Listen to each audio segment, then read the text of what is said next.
Welcome to the League of Legends Champion Spotlight, featuring Sejuani, the Winter's Wrath. Sejuani is a mobile tank who specializes in slowing and disrupting the enemy team.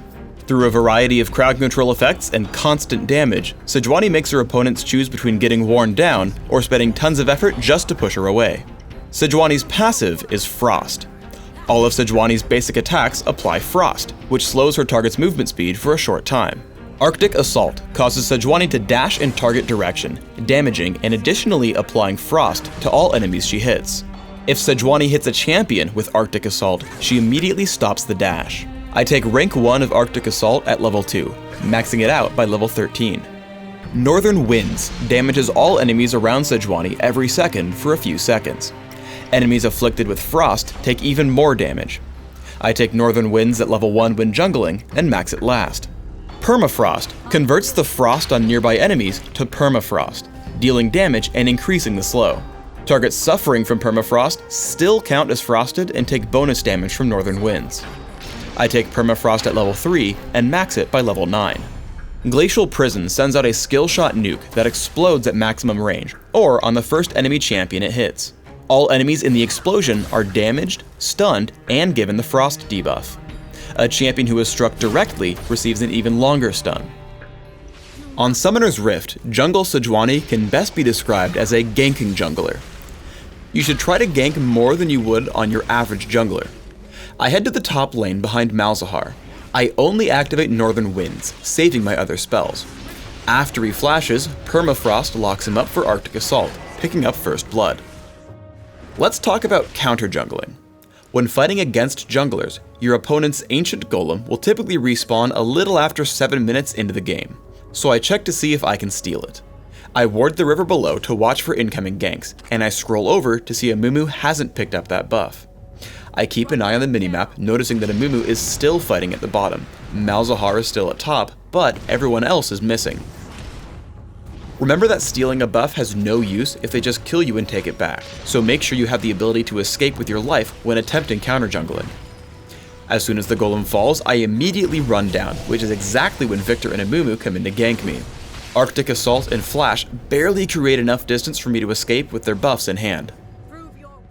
When ganks involve more than just one opponent, rely on Sejuani's crowd control to enable kills for your teammates.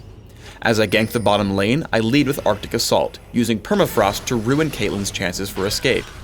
However, as she dodges Ashe's ultimate and exhausts me, I toss out Glacial Prison to ensure she falls.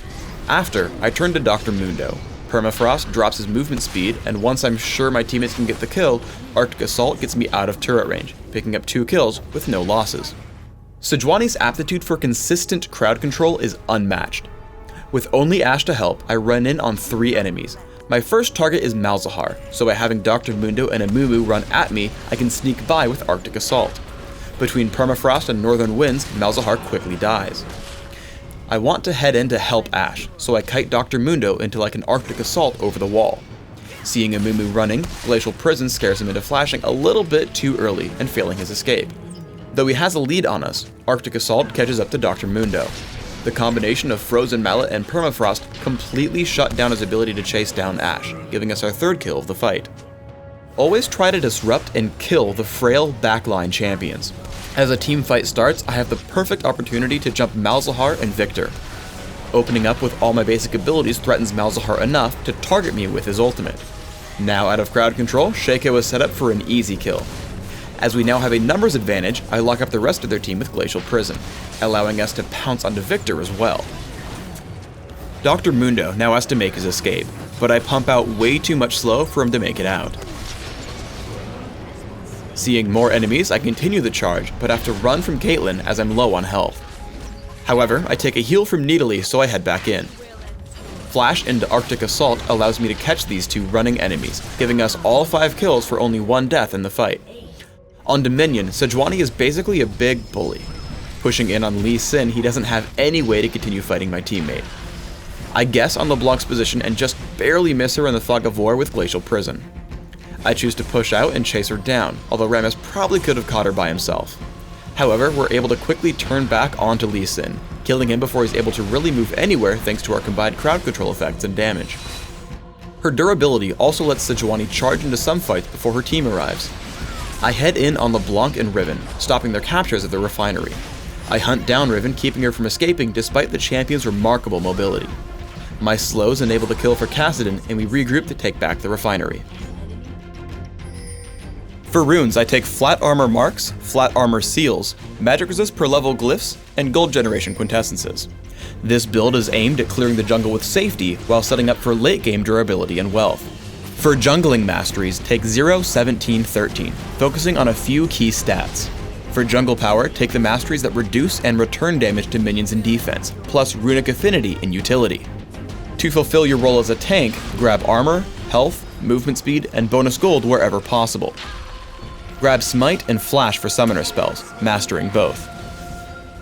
On Dominion, or when not jungling in Classic, 121-8 works great.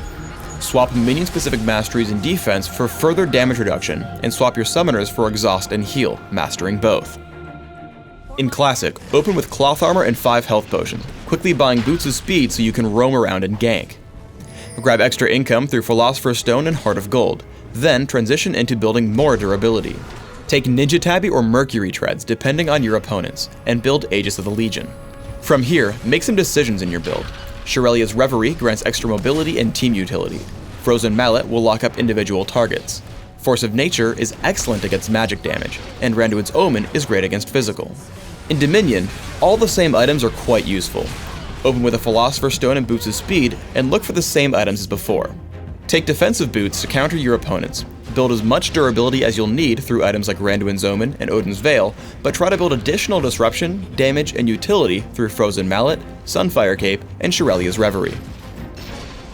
Thanks for tuning in to the Sejuani Champion Spotlight. Please subscribe to the Riot Games YouTube channel above, and don't forget to thumbs us up just below the video.